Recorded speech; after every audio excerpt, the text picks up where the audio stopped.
The Art Lewis Show. It is an open line hour. Whatever you'd like to talk about, 989-752-6111 is the number to call. Number of things to talk about this morning. I want to start with our friends in Canada and our tariff standoff going on right now. The one thing I can tell you for sure is if it doesn't change, it's going to cost you money. Because in a matter of days, there will be tariffs on things that we use from Canada, like gas, energy,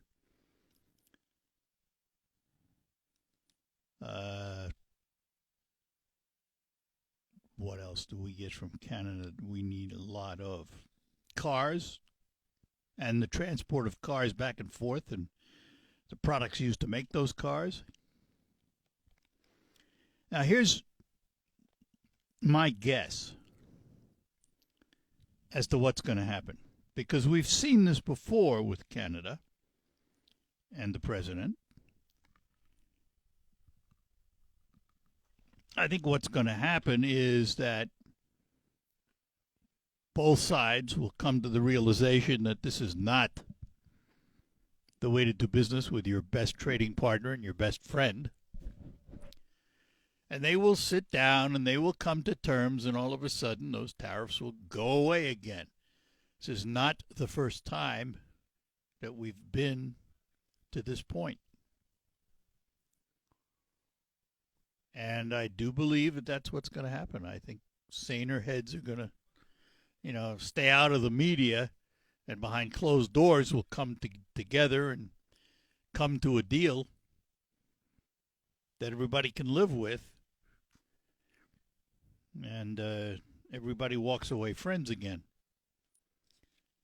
It's just, and it's a battle of, well, who started all of this? According to President Trump, the reason he put tariffs on originally was because Canada had unfair tariffs on our goods, and Canada says it's unfair what they did to them, and, this goes back and forth. They need to sit down and fix it. Iron it out, come up with a proposal they can live with, and everybody walk away happy. But in the meantime, we're the ones who will pay for it. So, thought I'd bring it up to our phones, and we'll start with Carl in Saginaw. Good morning, Carl. Yes, good morning, Art. Yeah, speaking of the tariffs, I thought I heard on the news it's something like 30% of, all the goods and services that leave Michigan go to Canada. Quite a bit. They are. So Canada's talking about putting, tariffs on the goods that, Michigan and the United States is going to be selling them. So that's going to hurt Michigan businesses. That's going to have an effect on, our productivity. Mm-hmm. Well, yeah, obviously. But like you said, if it all continues, but can you imagine being a businessman and you're trying to figure out, well, the tariffs are on today, and they're off tomorrow, yeah, and then they're back on next week. How do you price your materials? Yeah, I know it's crazy. It's here's some of the things that we get from Canada: auto, alcohol, dairy industry, white oil, natural gas, critical minerals, electricity. Electricity. Some products remain exempt. Yeah. And others don't. But it's just, 50%. Okay, I also 50% tariffs are pretty healthy tariffs. Can you imagine a 50% tariff on an automobile coming from Canada or a truck? Because many of them are built there in Ontario. Yeah, it prices it right out of the market, Just about. essentially. Yeah, just about. Apparently Mark Carney, who's the premier in Canada now, he has a 66% approval rating. So he's got Canada. He's got a lot of support behind him for what he's doing and how he's handling things. You compare that to Trump's approval rating, which is about half of that. Yeah, but that doesn't dictate what he does. No, but he gives him a lot more political support, more of a foundation. Yeah, it does, but I'll tell you what, when they go behind closed doors and they start to hammer these things out, none of that means anything. Well, they sit down and it would be one they thing. Hammer it out and come out with what's best for both. It would be one thing if these tariffs were based on, a real concern, not just because Trump is pissed off because somebody said something. So now the tariffs are back on. That's not what it's about, though. I mean, well, I will grant Trump one thing about this. He was right in the fact that we have been unfairly treated by many, many countries, including Canada to some degree, when it came to tariffs. But I lay that on us because while we have been able to negotiate free trade, we haven't been able to negotiate fair trade. And, I have to look at all the things that happened around us, including NAFTA and all those things. We had all these free trade agreements, but we don't get treated fairly in any of them. Okay, we were under the MCA treaty until that's Trump. A new one. But that was done by Trump. Yeah, in his I know. First term. I understand. So it was his treaty that he is criticizing for being unfair to us. It's the one he signed. Just like all the other treaties that were done under other presidents. Because the country does not negotiate fair trade very well. Free trade, yeah. Fair trade, not so much. Well, and then that gets back to capitalism, which we talked about before, that capitalism is going to find its cheapest source of material and labor, and it doesn't care. It doesn't care about borders. It doesn't care if it comes where it comes from. So, it's not. This is just not helping. It's just not helping anybody. It's just. Well, I don't know about that. I mean, it may, in fact, may help drive some business back to America, as we've seen. That's not to say that it's all good. I don't think it is. I don't like all these tariffs and the cost of living that it's impacted on us. But there are some pluses to have, and then some of those pluses are the manufacturing that may be returning to the U.S.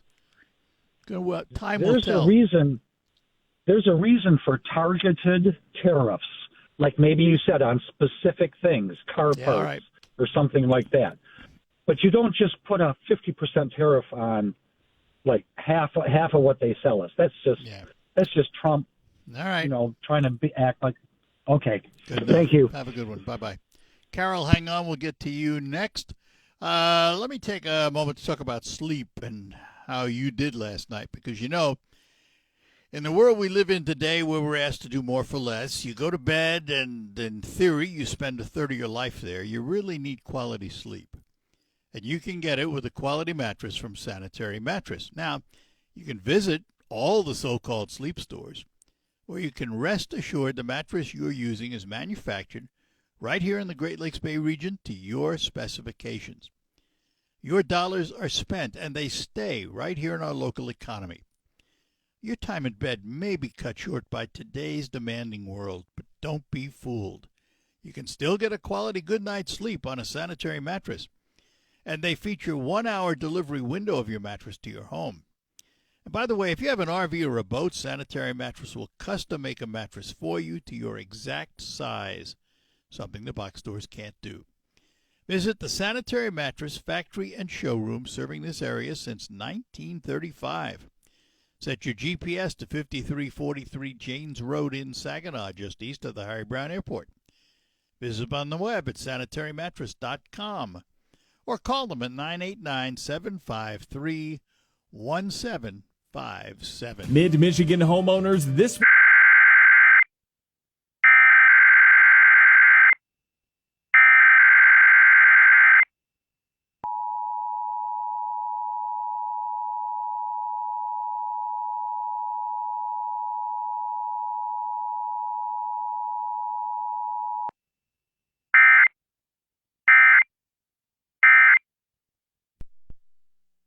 This is a test of the emergency.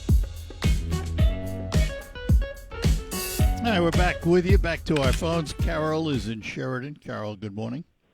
Hi, I listen to all your stuff. I bet you don't, do ya?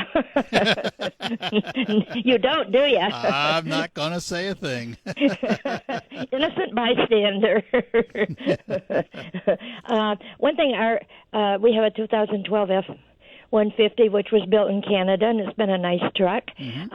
One thing, I wish you'd get some different people on there. I enjoyed the people this morning.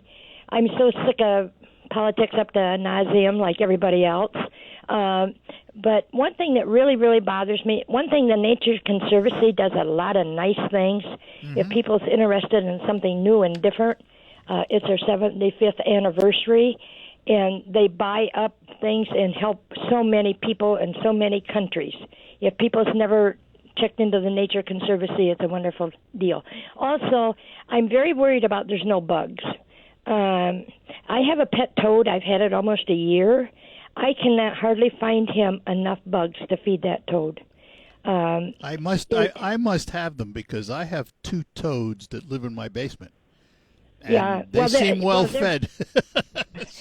They're warty toads. They're what people call warty toads. But this is a tree frog. And but I'm telling you, I have the porch light on sometimes for an hour and a half at night to find him a miller or two. And this is not good. We have bats, we have birds, and that is the beginning of a food chain. And we're at the top. But all this GMO stuff and all these things that the corn now, anything that eats it dies, but then they feed it to us and the cattle that we eat. People do not think about these things that really do and end up affecting us. What do you think? Well, I do prefer food that doesn't have a lot of the additives in it.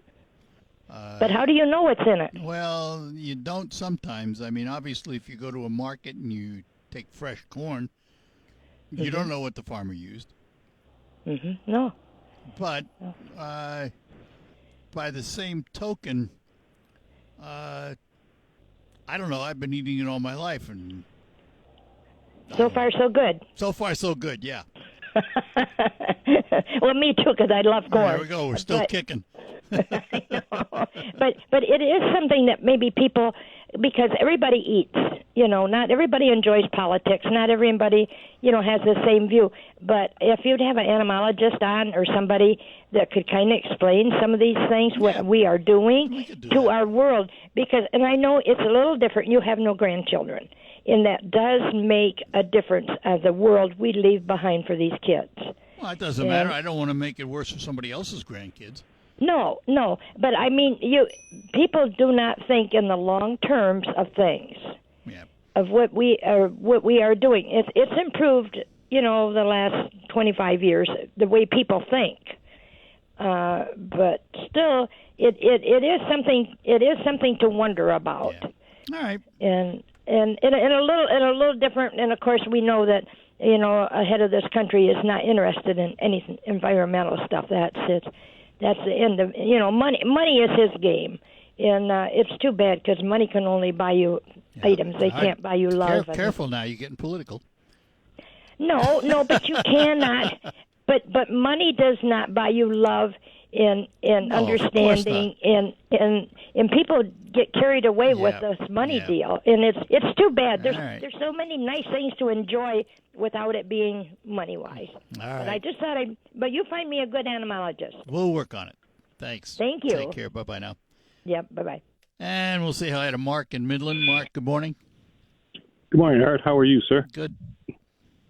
Hey, the best pest control that we've had this year was the Canadian wildfires that it just Yeah. that probably killed a lot of bugs since it was rated the worst breeding air out there. Should have put a tariff on their smoke. Absolutely. So what do you think about the renaming of the Gulf of America? How do you stand on that? I don't care. You know, don't care. me, I grew up knowing it as the Gulf of Mexico, and it's just words. Okay. Doesn't change Well, a up thing next- about the water, where it is, what the waves are like, how many people Right. use it. It's just words. And you know, The I next, think we have gotten so carried away with this renaming stuff. Yeah. Well, Lake Ontario is going to be named Lake America. That's on the docket. Not gonna happen. Just I think the Canadians not going to happen, you say? Canadians will have something to say about that. Well, we'll have to watch Google Maps or what was that, Google Earth that Yeah. changed it. Yeah. And we'll see what happens on that one. Yeah. Well, you know, But I really here's Go another ahead. prediction. All right. When Trump concludes his presidency Mm-hmm. and there's a new president, Yep. if it's a Democrat, it's all going to go back. Oh, I agree. Yeah, it will. If Just it's a like street names Republican, change. maybe not. Yep. But a Democrat, all going to go back. Yeah. So yeah. it's just And words.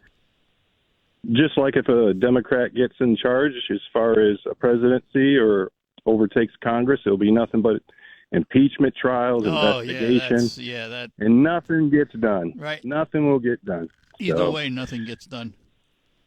Right. All righty, sir. All That's right, I good need. enough. Thanks. Take care. Yep. Bye-bye now. And let's go to Linwood and talk to Sharon this morning. Good morning, Sharon. Good morning, Mr. Art. Good, thank you. I would ask you to bear with me. I am concerned for these people who have the sickness of negativity. They seem so proud of themselves to judge others. Then enjoy regularly hearing themselves talk. Some quote scripture. And if they're genuine, there is a passage that says, "Everyone who exalts himself will be humbled." I'm for clarity. To be humbled is to be reduced to the lowest level, unworthy and disrespected.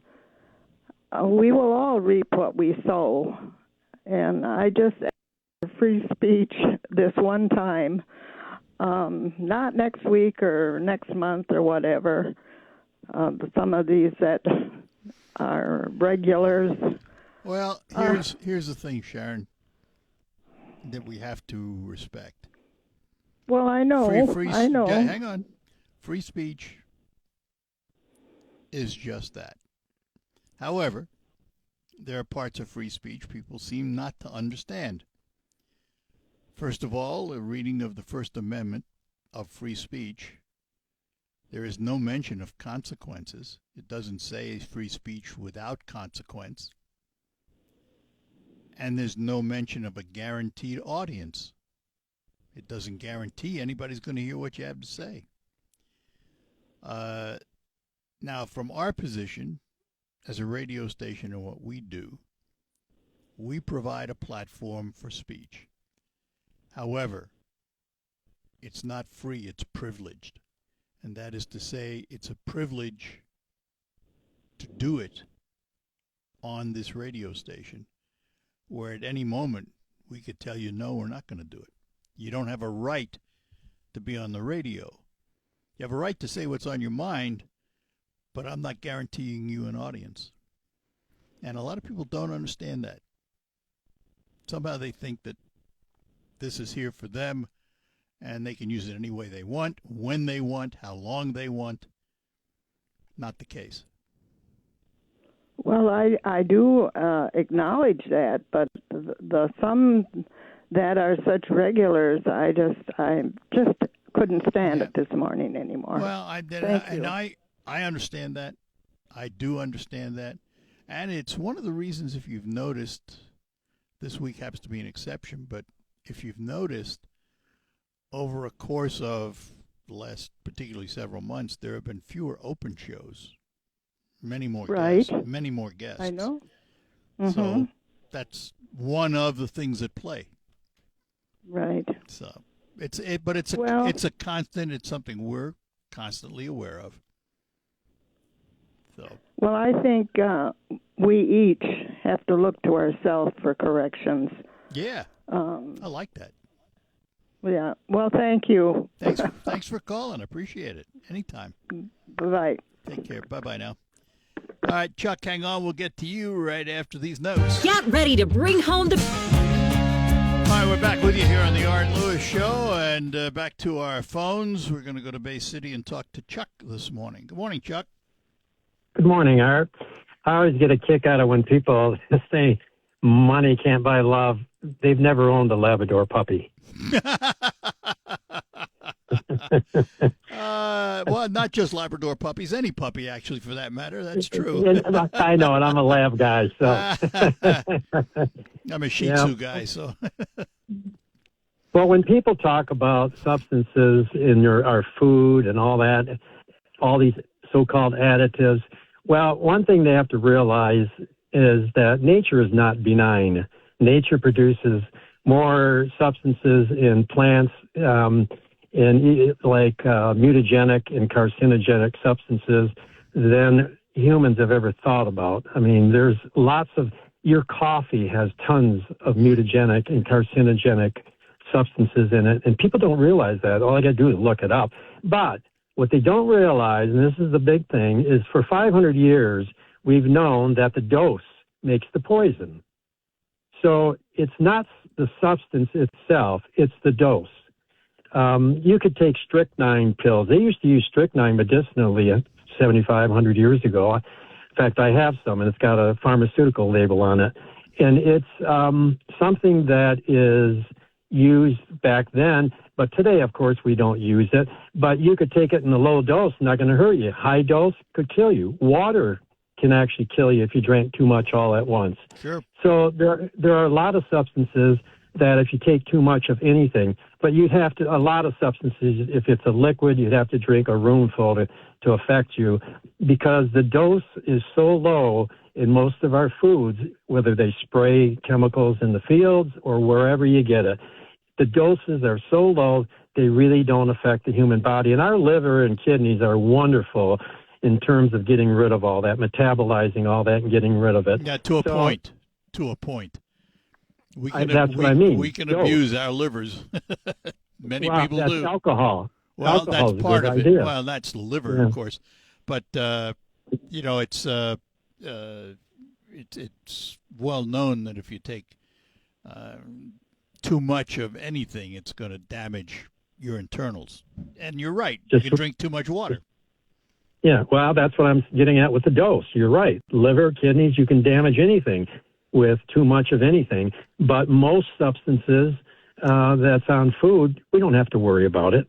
You know, a lot of our foods, you take a Thanksgiving dinner, average dinner with cranberry sauce and turkey and blah, blah, blah, stuffing and all that.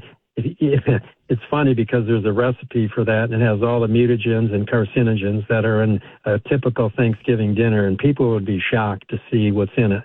But once again, it's the dose. So you don't worry about it.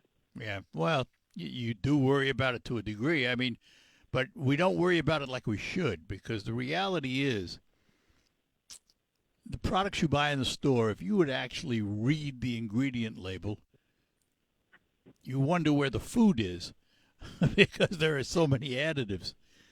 You reach a point where you scratch your head and go, "What's this all about?" You know. Mm-hmm. I mean, let's be honest, if you read the label on a package of bacon, you'd probably never read it again. Yeah, but some of the additives are beneficial. Well, of course they are. Yeah, foods would be so expensive if they didn't have something to preserve them. That's absolutely right. In the old days, and when I say old days, hundreds of years ago, they used to use salt and other things, which were also harmful. You know, so one way or another, you're absolutely right. Dose is everything, and moderation, everything in moderation. Absolutely. Yep. All right. Hey, have a good day, Art. Chuck, I appreciate it. Thanks for calling. Take care. You're welcome. Bye-bye now. But he's right. It is. There are a lot of things.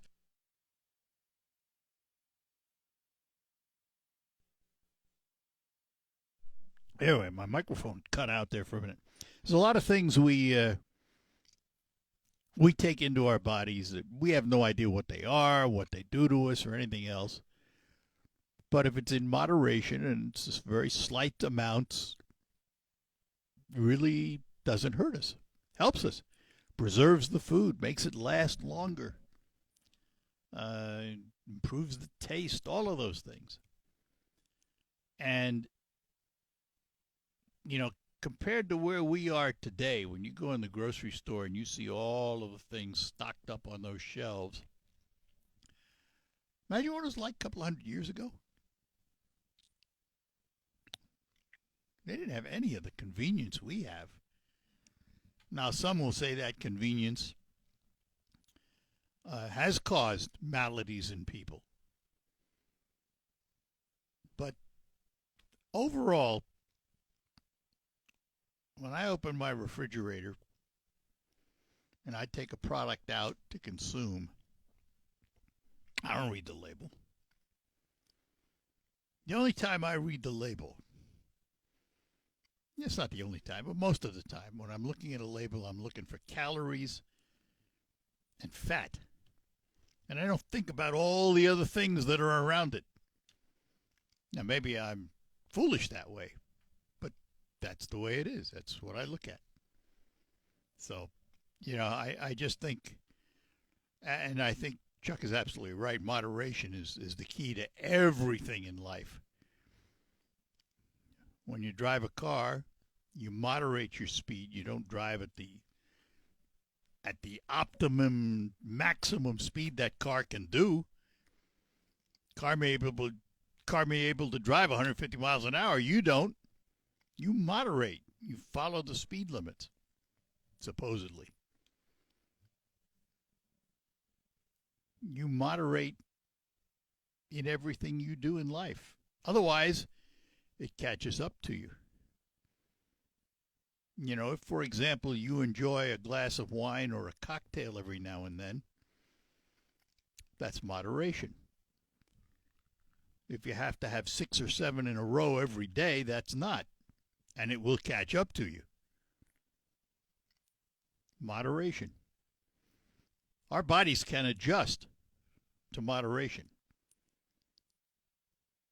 They don't adjust well to excessiveness. All right, let's take a pause, and we'll be back for one final segment, 989-752-6111. I'm talking to attorney Jerry.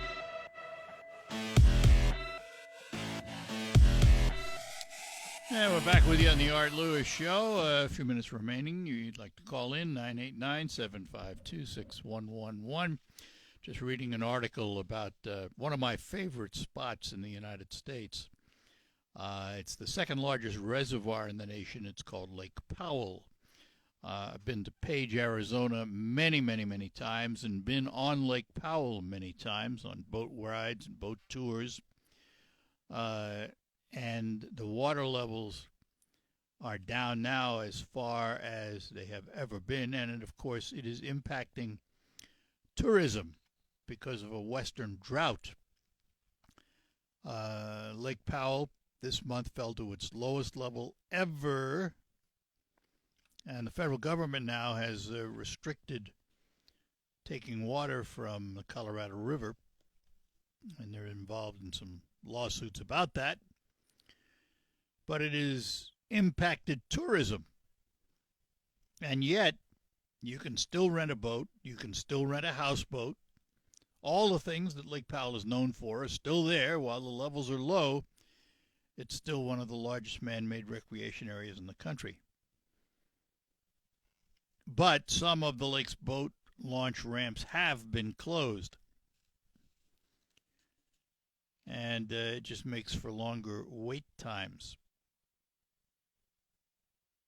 But if you've never been there, it's pretty impressive. It's very impressive. And it's huge. It's a huge body of water.